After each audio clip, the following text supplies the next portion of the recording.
வணக்கம். Welcome to Varnika news channel. சமீபத்தில் Pacific ஓஷன்ல 8.8 Richter அளவுள்ள ஒரு பெரிய நிலநடுக்கம் குரில்கம் கட்கா பகுதியில் வந்துச்சு. அதுல உருவான சுனாமியை நம்ம ஸ்வாட் சத்தனோலைட் ரொம்ப துல்லியமா யாரும் இதுவரை கண்டிராத அளவுக்கு படம் பிடிச்சிருக்கு. சுனாமி அலைகள் எப்பவும் உடைபடாத ஒரே மாதிரியான அலைகளாத்தான் பயணிக்கும்னு விஞ்ஞானிகள் இவ்வளவு நாளா நினைச்சிருந்தாங்க. ஆனா ஸ்வாட் சாட்டிலைட் எடுத்த டேட்டாவை பார்த்தப்போ சுனாமி அலைகள் பாரம்பரியமா நினைச்ச மாதிரி இல்லாம இருந்தது.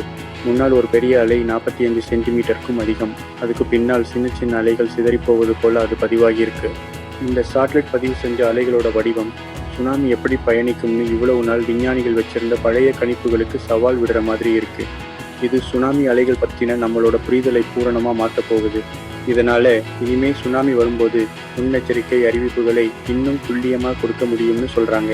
மொத்தத்துல இந்த ஸ்வாட் சாட்டிலைட் ஆழ்கடலில் சுனாமியின் உண்மை முகத்தை முதன்முறையா காமிச்சிருக்குன்னு சொல்லலாம். விஞ்ஞானிகள் இவ்வளவு நாட்களாக ஆழ்கடலில் சுனாமி அலைகளை அளக்க டாட் என்று சொல்லப்படும் மிதவைப்புகளை தான் நம்பியிருந்தார்கள். டாட் இவை கடலில் குறிப்பிட்ட ஒரே ஒரு புள்ளியில் மட்டுமே அலையின் உயரத்தை அளக்க முடியும். கடலின் பறந்து விரிந்த இடத்தில் என்ன நடக்கிறது என்று தெளிவாக தெரியாது. இது ஒரு புதிய கண்ணாடி போல செயல்படுது.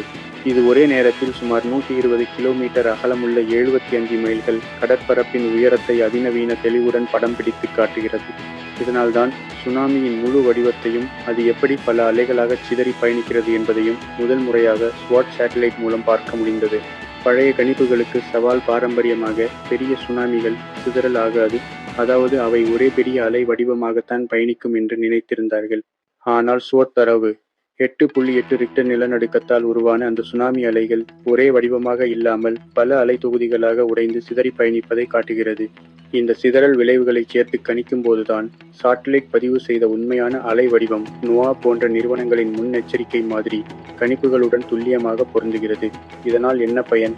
சுனாமியை உருவாக்கிய நிலநடுக்கம் ஆரம்பத்தில் கணித்ததை விட தெற்கு பக்கம் மேலும் நீளமாக, அதாவது சுமார் 400 கிலோமீட்டர் விரிந்திருந்திருக்கலாம் என்று இந்த தரவு சொல்கிறது. மேம்படுத்தப்பட்ட எச்சரிக்கை இனி வரும் சுனாமி எச்சரிக்கை மாதிரிகளில் இந்த சிதறல் விளைவுகளையும் சேர்த்தால் கரையோர பகுதிகளில் அலைகள் எந்த வடிவில் எந்த நேரத்தில் தாக்கும் என்பதை இன்னும் துல்லியமாக கணிக்க முடியும். இந்த ஆய்வு த சீஸ்மிக் ரெக்கார்ட் என்ற அறிவியல் இதழில் வெளியிடப்பட்டுள்ளது.